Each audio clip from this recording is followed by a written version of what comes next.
नमस्कार दोस्तों, आज हम लोग शुरुआत करेंगे अध्याय 1 क्षेत्रफल की निर्णय का। तो यहाँ पर हम लोग पहली निर्णय आज सीखेंगे और यह निर्णय स्टार्ट करने से पहले आप लोगों को याद दिला दूँ, फर्स्ट वीडियो में हमने आप लोगों को बताया था कि यदि एक त्रिभुज और एक आयत एक ही आधार और दो समांतर रेखाओं के बीच स्थित हैं तो त्रिभुज का क्षेत्रफल आयत के क्षेत्रफल का आधा होगा या फिर आयत का क्षेत्रफल त्रिभुज के क्षेत्रफल का 2 गुना होगा। यदि आप लोगों को यह पॉइंट अच्छे से याद है तो ये प्रमेय भी आप लोगों को अच्छे से समझ में आ जाएगी। चलिए शुरुआत करते हैं बिना किसी देरी के।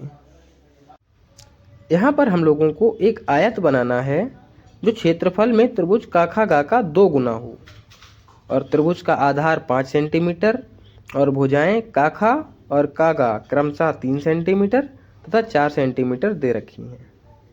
चलिए इसे देखते हैं। सबसे पहले हम लोगों को यहाँ पर एक त्रिभुज बनाना है। सबसे पहले हम लोग त्रिभुज बनाएंगे और एक रेखा खींच लेनी है हम लोगों को, आधार रेखा खा गा। यह है 5 सेंटीमीटर की।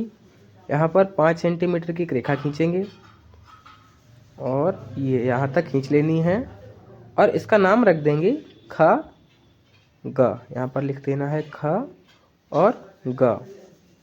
अब हम लोगों को 3 सेंटीमीटर त्रिज्या लेनी है। ये मैं यहाँ पर आप लोगों को दिखा देता हूँ। 3 सेंटीमीटर त्रिज्या भर लेनी है और हम लोगों को बिंदु खा को केंद्र मानकर एक चाप लगाना है। ये 3 सेंटीमीटर पर एक चाप लगा देना है और अब हम लोगों को यहाँ पर 4 सेंटीमीटर त्रिज्या भर लेनी है। यहाँ पर 4 सेंटीमीटर त्रिज्या भर के बिंदु गा को केंद्र मानकर एक चाप लगा देना है और ये दोनों चाप एक दूसरे को बिंदु का पर काट रहे हैं। यहाँ पर हम लोगों को लिख देना है और गा को बिंदु का से मिला देना है और इसी तरह से हम लोगों को बिंदु का को बिंदु खा से मिला लेना है। यहाँ पर त्रिभुज बनके तैयार हो गया है और अब हम लोगों को यहाँ पर आयत बनाना है। पहले लिख लेना है ये 5 सेंटीमीटर 5 सेंटीमीटर और ये 3 सेंटीमीटर 3 सेंटीमीटर।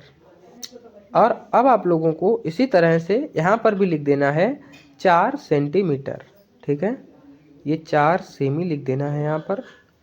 और अब हम लोगों को यहाँ पर बिंदु खा और बिंदु गा पर 90 डिग्री का कोण बनाना है।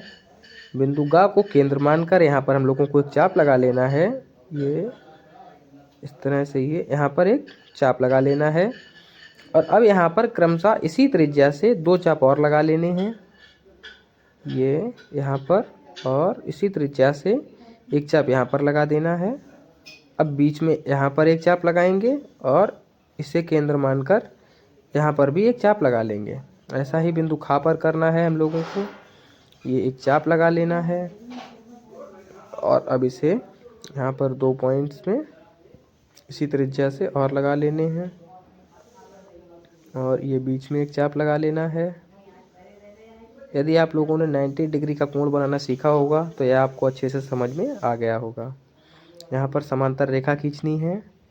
ये यहाँ पर हम लोग सेट कर लेते हैं 1 से 6 तक और ये साइड में स्केल को लगाया। बिंदु का तक इसे ऊपर बढ़ा लेना है और 1 से और ये 6 तक यहाँ पर खींच लेना है। अब इस रेखा की लंबाई 5 सेंटीमीटर हो गई है और बिंदु खा को इस रेखा से मिला देना है और बिंदु गा को इस रेखा से मिला देना है। इस तरह से हम लोगों ने आयत को बना दिया है और अब यह आयत जो है इसका क्षेत्रफल त्रिभुज के क्षेत्रफल का 2 गुना होगा। यहाँ पर लिख देना है, इसका नाम लिख देना है चा और छा। इस तरह से हम लोगों ने आसानी पूर्वक इस निर्णय को बनाना सीख लिया है।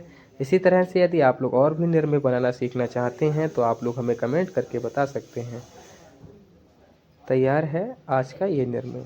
मिलते हैं हम लोग नए वीडियो में एक नए निर्णय के साथ। धन्यवाद।